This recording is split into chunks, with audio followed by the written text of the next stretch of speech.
Teenage Mutant Ninja Turtles Annual number 1 from IDW. If you've been following the current TMNT run, this issue takes place right after issue number 12, which I just finished covering not that long ago on this channel. So the boys are back together after their little breakup arc, and like any good family reunion, this one immediately dissolves into pizza, story time, and emotional damage. So yeah, the Turtles just got done with a brutal multi-issue arc where they were, well, let's just be honest, they were kind of terrible to each other. The brotherly bond was frayed. It was snapping under the weight of grief and pressure. They've technically made up, but saying we're cool and actually being cool are two very different things. This annual is them finally sitting down, chilling out, scarfing down pizza, and deciding to swap stories about what they were up to while they were apart. It's basically the whole, so what did you do over summer vacation? Except instead of I went to the beach, it's I fought demons and mercenaries. But before we get into that, the comic opens up with the Turtles fighting a random street gang.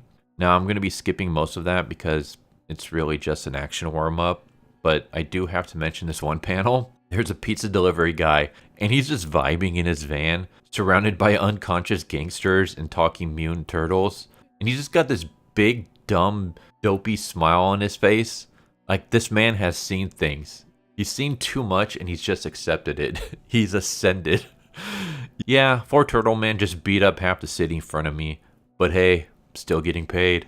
He's just completely unbothered. He's seen it all and he's just happy to be part of the chaos. I love him.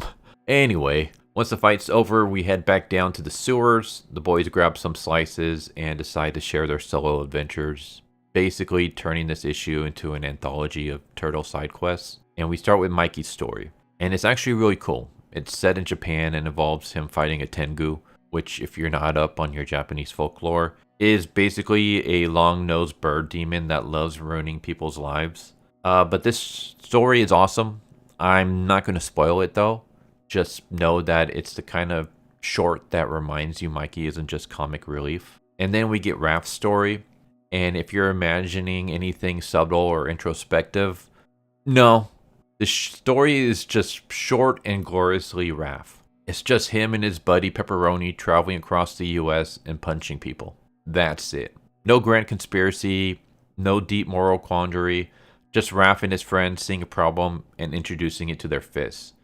It reminded me so much of that old South Park episode where Russell Crowe just goes around fighting people. That's pretty much what this is. It's dumb, it's hilarious, and it did get a genuine laugh out of me.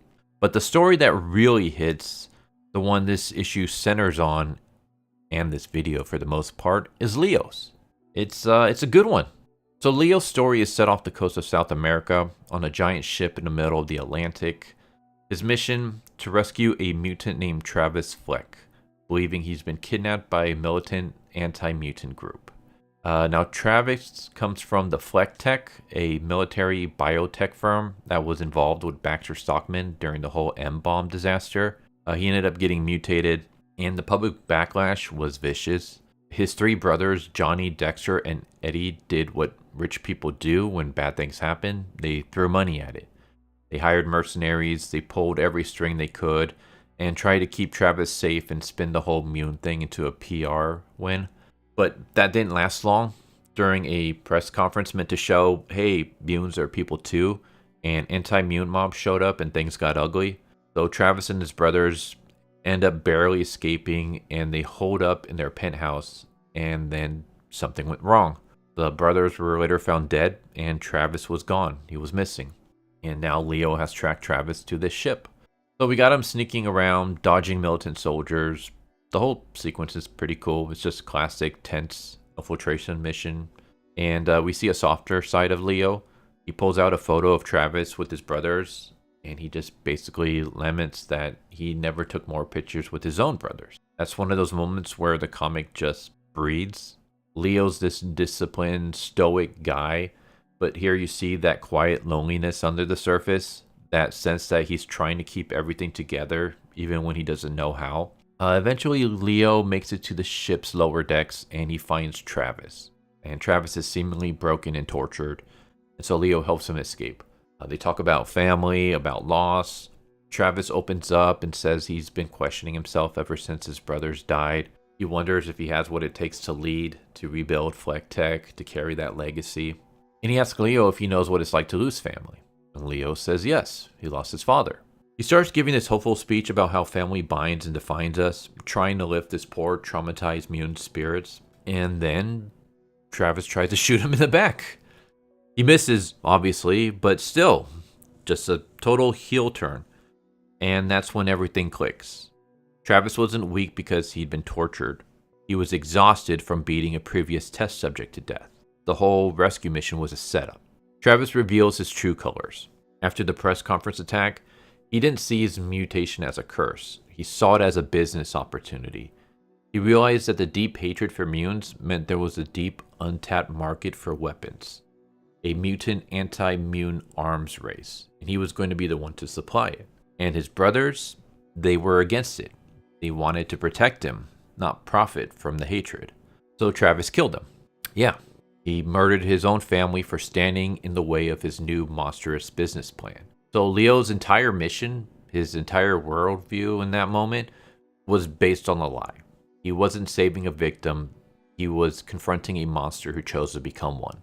So Leo's mission now shifts from rescue to survive. And what follows is a desperate, explosive fight on the ship as Leo battles his way out. We got mercenaries storming the room, explosions everywhere. Leo's dodging gunfire, deflecting shots with his swords, trying to fight his way through the ship as Travis starts firing one of his new biotech weapons, basically turning the whole place into a floating fireball. And even through all that, Leo still tries one last time to reach him. Ever the idealist, he holds up the family photo of Travis and his brother, and he gives Travis a chance at redemption. He asks him, "You've got money, power, and hatred. Is that what you want to be remembered for? Is that what your family wanted?" And Travis just says it's too late. I'm a monster, I always have been. But that's what you need to take charge, to lead.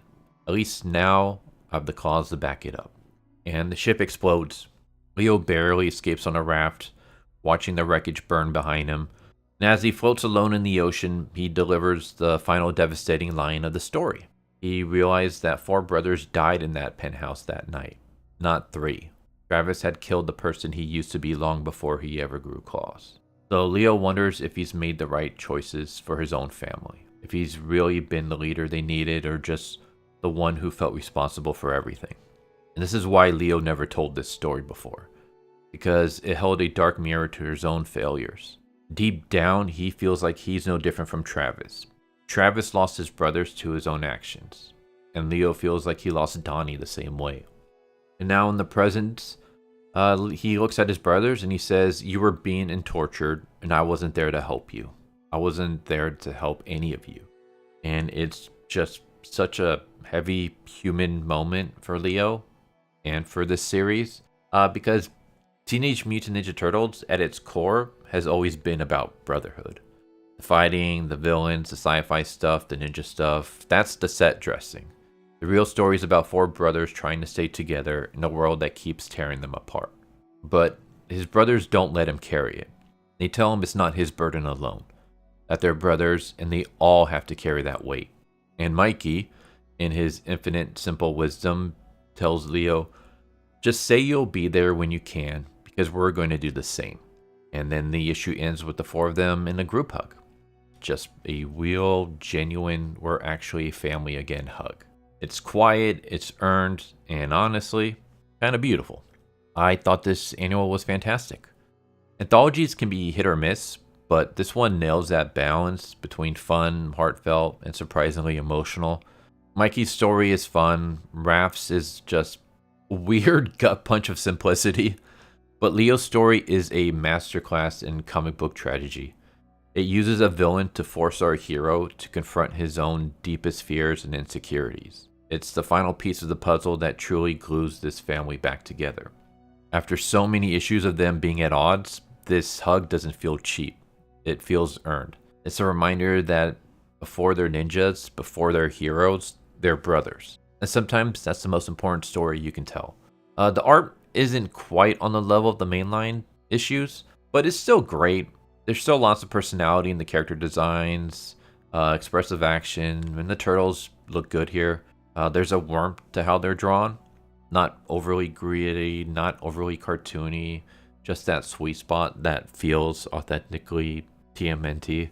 But what really makes the issue work is that ending.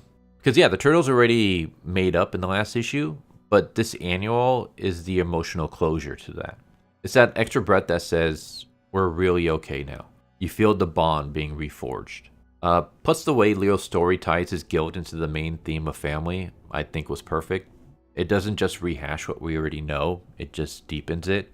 It shows how much the breakup has affected him and why leadership in this family isn't about being perfect. It's about showing up even when you're messed up. So yeah, great issue. Not just a filler annual, but one that actually adds something meaningful to the run. If you've been missing that core TMNT heart, the brotherhood, the quiet reflection, the bittersweet growth, this one delivers. So yeah, that's Teenage Mutant Ninja Turtles Annual number 1.